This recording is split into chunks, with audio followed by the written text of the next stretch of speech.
Great Arrows Cayley, inheritance dream. America's shores beckon the younger, flourish childless, breeding his horses. Thomas Coleman, brother to a queen.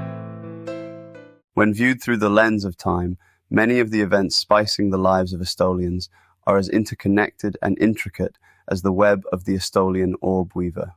Seemingly independent, many events come together to form a framework funneling the lives of Estolians towards some set destination that only deity understands. One need only look at the genealogical record of Peter Cathay to see how intricate and forward-seeing deity can be. From Cathaya, nearly 1600 years ago, to Peter, to my mother, the lineage of Estolia comes full circle.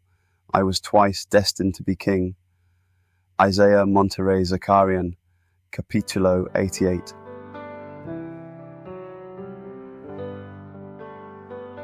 California, 1971. Nate frowned at the near-illegible street sign, driving slowly. Yes, it said Northeastern Boulevard. A pretentious name for what amounted to little better than a dirt track. It was midday, but the light was already failing in the face of the storm that was rushing inland. Snow was forecast for the Sierra Nevada mountain range, but down here in the valley it would mostly just rain. After the truck idled for a couple of minutes, Nate shifted the truck into a lower gear and moved forward slowly. "You'll miss the turnoff if you're not paying attention," the old-sounding woman had stated. "To keep from missing it." She went on to explain what sounded like complicated instructions based on the speed of the vehicle and the tempo of breathing. He simply paid attention. The cutoff, when it came, was just as she described it, forming a very sharp angle he had to maneuver around, difficult when pulling a trailer.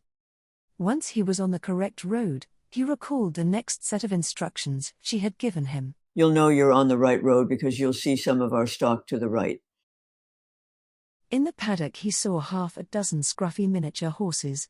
If his truck was not finicky in reverse, he might have backed away from continuing to his destination. But he was not the kind of man to set up an appointment and not follow through. He just gripped the steering wheel tightly and ran the conversation through his mind. "The weatherwise say it will be a rough winter, so our horses are already looking a little unkempt because of their winter coats. Please don't judge us by their appearance. They're not for sale and not kept in the stable and groomed daily. You'll be impressed with the little Palomino." Princess of Galloway.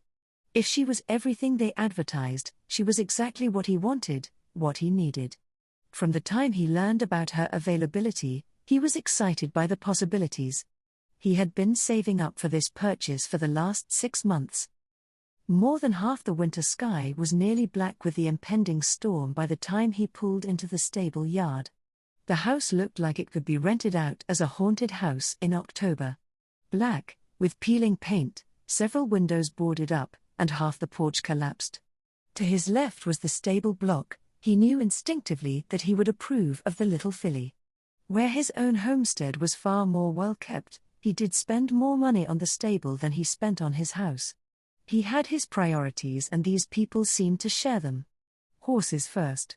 Personal comfort second, if at all. The approach of the two wiry individuals from the direction of the stable did not surprise him. He recognized the older woman immediately. She was at the summer sale when he first saw the golden Palomino stallion. He could not afford the animal. But when he had the option to purchase a filly with the same bloodlines, he could not pass it up. The older woman was the one who sold the stallion. He climbed out of his truck and turned to the couple. The woman was probably in her 50s, and the man with her was 30-something. Perhaps 10 years younger than Nate's 45 years. "Nate Coleman?"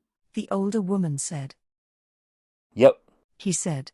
She nodded curtly. "The storm is coming on fast, so we'd best get a move on." She turned and made her way back to the stable block.